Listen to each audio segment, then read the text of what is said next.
চলচ্চিত্র শিল্পী সমিতি নির্বাচনে রাজনৈতিক প্রভাব খাটিয়েছেন চিত্রনায়িকা নিপুণ আক্তার। দীর্ঘদিন ধরেই চলচ্চিত্রাঙ্গনে এমন গুঞ্জন ছিল। এবার সত্যতা নিশ্চিত করে এ বিষয়ে মুখ খুলেছেন সংশ্লিষ্টরা। অভিযোগ রয়েছে, নিপুণের এই দাপটের পেছনে একজন রাজনীতিবিদের প্রভাব রয়েছে। নির্বাচনে এই চিত্রনায়িকাকে জয়ী করার জন্য নির্বাচন কমিশনারদের বিভিন্ন ধরনের ভয় ভীতি ও প্রলোভন দেখাতেন রাজনৈতিক নেতারা। এমনকি তাকে জয়ী করতে নাকি 17 বার ফোন করেছিলেন শেখ সেলিম। বিস্তারিত জুনায়েদ আহমেদ সৈকতের ডেস্ক রিপোর্টে।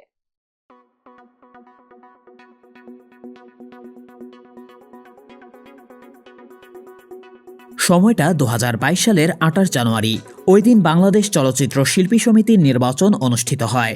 এই নির্বাচনে ভোট গণনায় জয়লাভ করেন সভাপতি পদে চিত্রনায়ক ইলিয়াস কাঞ্চন ও সাধারণ সম্পাদক পদে চিত্রনায়ক জায়েদ খান। প্রতিদ্বন্দ্বী প্রার্থী জায়েদ খানের কাছে 13 ভোটের ব্যবধানে পরাজিত হন চিত্রনায়িকা নিপুণ আক্তার। ভোটে পরাজয় মেনে নিতে না পেরে ফের গণনার জন্য আপিল করেন নিপুণ, কিন্তু তাতেও সেই একই ফল পায় আপিল কমিটি। এর পরের ঘটনা তো সবারই জানা। বিষয়টি মামলা পর্যন্ত গড়ায়। আদালত থেকে রায় নিয়ে পরে সমিতির চেয়ারে বসেন তিনি, আর পুরো সময় সাধারণ সম্পাদকের দায়িত্ব পালন করেন এই অভিনেত্রী। এদিকে অভিযোগ রয়েছে, নির্বাচনে এ চিত্রনায়িকাকে জয়ী করার জন্য নির্বাচন কমিশনারদের বিভিন্ন ধরনের ভয়ভীতি ও প্রলোভন দেখাতেন রাজনৈতিক নেতারা। এমনকি তাকে জয়ী করতে নাকি 17 বার ফোন করেছিলেন শেখ সেলিম। শিল্পী সমিতির নির্বাচনে কমিশনার হিসেবে একাধিক ব্যক্তি দায়িত্ব পালন করেন। তাদেরই একজন নাম প্রকাশ না করার শর্তে একটি গণমাধ্যমকে বলেন, জীবনের হুমকি ছিল, কেননা যে কোনো সময় তুলে নিয়ে যাওয়া হতে পারে, এ ধরনের শঙ্কা ছিল। আমাদের নির্বাচন কমিশনারদের ধারাবাহিকভাবে ভয়ভীতি দেখানো হতো, গালিগালাজ করা হতো, বলেছিল যে পুলিশ দিয়ে তুলে নেবে। তিনি বলেন, এমন উচ্চ পর্যায় থেকে যে ফোন আসবে তা কখনো ভাবতেই পারিনি। এ সময় নিপুণ জয়ী করার জন্য আমাদের একজনকে 17 বার ফোন করেছিলেন শেখ সেলিম সাহেব, তার মতো মানুষ, যা খুবই অবাক করেছিল আমাদের।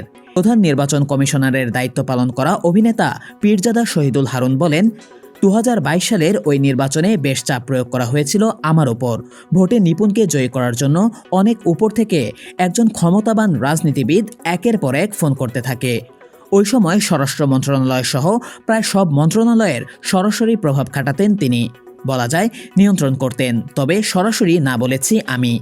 এ অভিনেতা আরও বলেন, পরবর্তীতে মোবাইল ফোনেও আমাকে ভয় দেখানো হয়, আবার মোটা অঙ্কের অর্থের লোভ দেখানো হয় উল্লেখ করে পীরজাদা হারুন বলেন, ওই সময় একের পর এক ফোন করে ভয় দেখানো হয় যে আমাকে তুলে নেবে। পরে এক জায়গায় যেতে বলেন যেখানে মোটা অঙ্কের টাকা রাখা ছিল। তিনি বলেন, আমি যখন তাদের প্রস্তাবে রাজি না হই তখন ফলাফল নিয়ে মামলা করা হলো, যা পরবর্তীতে কোর্টে যায়। এরপর আমাকে নানাভাবে হয়রানি করা হয়েছে, এমনকি আমাকে একটি রাজনৈতিক দলের সদস্য বানিয়ে দেয়া হলো। বিভিন্ন ঘটনায় ছোট করা হলো, এফডিসিতে আমাকে নিষিদ্ধ করা হলো। প্রসঙ্গত 2008 সালে সংসদ নির্বাচনে আওয়ামী লীগ জয়লাভ করলে বদলে যান ঢালিউড তারকা নিপুণ। রাজনৈতিক অঙ্গনে সক্রিয়তা বাড়তে থাকে তার। তখন পরিচয় হয় শেখ সেলিমের সঙ্গে। এরপর 2012 সালে রাজধানী ঢাকার বনানীর অভিজাত এলাকায় অভিনেত্রীর একটি পার্লারের উদ্বোধন করেন শেখ সেলিম।